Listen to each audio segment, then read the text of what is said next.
There's a hum beneath the noise of your world. Static, signals, meaningless chatter. But every so often, you turn the dial just right and something else breaks through. A voice that shouldn't be there. A place that never was. Division 13 called it the Dead Band, a shortwave frequency no one was meant to find, where lost lives still whisper. I warned them. A signal like this isn't a message. It's a crack in reality, a wound where time bleeds. Listening. I've heard it. Vera's heard it. And now you will too. They don't want this signal to spread, but you can make it harder for them to bury it. Stay aware, like, and subscribe. It began with a flicker on an unused shortwave band. Division 13, always listening, caught it by chance. They expected static, white noise. Instead, voices, clear, human, impossibly vivid. A man describing a glass tower that shines at midnight in Chicago. A woman speaking of Nevada's oceans, endless under the stars. Cities that don't exist. Places no map could hold. Espionage, they thought. A coded message. Or maybe a hoax. But here's the question that stopped them cold. How do you trace a signal with no sources? Echoes of nowhere. Listening stations across the globe triangulated the signal. Each one spat out a different answer. One pinned it to the Pacific Ocean, another to a Siberian cave, a third beneath the Antarctic ice. The signal wasn't broadcasting from a place. It was leaking through.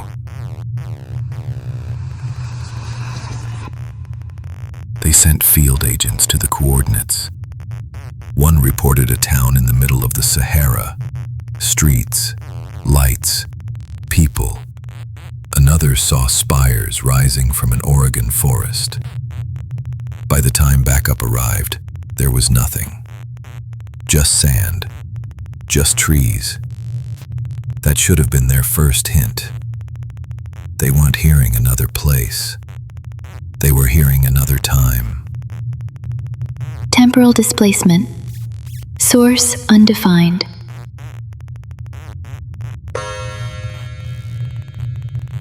The broadcasts grew stranger.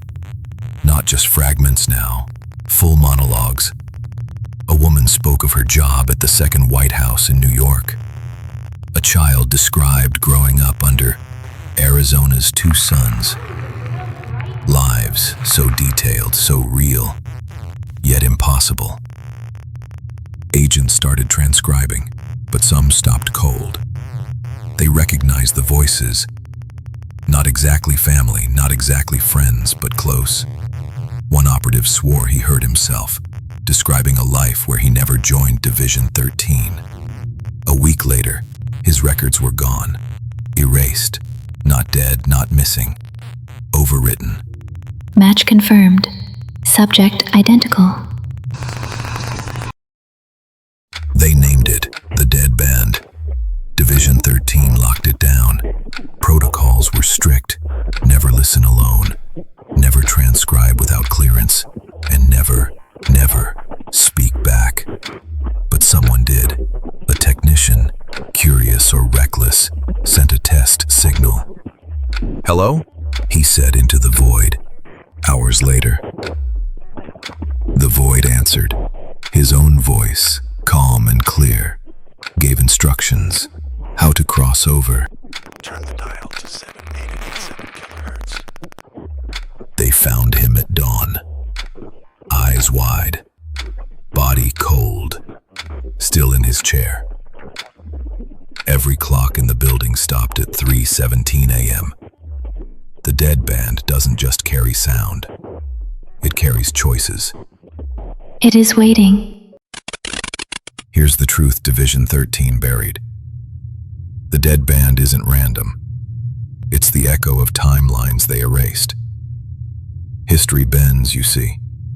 Division 13 learned to cut it, shape it, discard what didn't fit their world.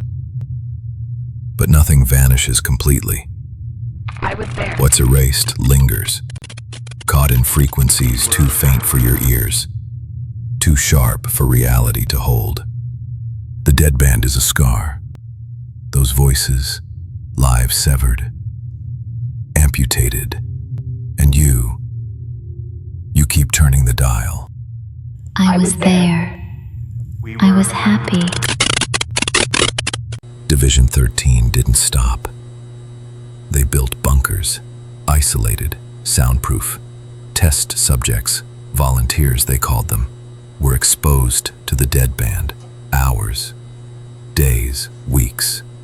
They started remembering things. Marriages they never had, children they never raised, entire lives, vivid and wrong. Some begged to return to their world. Others clawed at the walls, screaming this one was the lie. Half went silent, staring at nothing, muttering about cities they still heard in the static. Division 13 didn't save them. They weren't meant to. They were proof of what we feared. The bleed can't be contained. Let us go home. On Cyrodion we knew about resonance bleed. Tampering with time leaves scars, wounds that hum, that speak. Division 13 didn't want my blood or bones. They didn't even care what I was. Only what I knew. They struck the match with shaking hands, then flinched when it burned. So they dragged me in, not to save anyone, not to stop the flames, but to chain the spark, to lock it down, to bury it deep so no one ever finds it, because if they do, everything they built burns. Don't let them change me again. Division 13 gave up, not because they fixed it, because it started fighting back. Recordings caught voices naming agents, calling them home. Teams quit, some vanished. The dead band didn't die, it's still out there, drifting on a forgotten frequency, waiting for someone to tune in. We remember you. If you find the dead band, don't answer. Those voices aren't echoes. They remember too much. They weep like mourners, but they feed like fire. And if they reach you, you won't vanish. You'll rot in place while something else wears your life like a glove. We see you come back.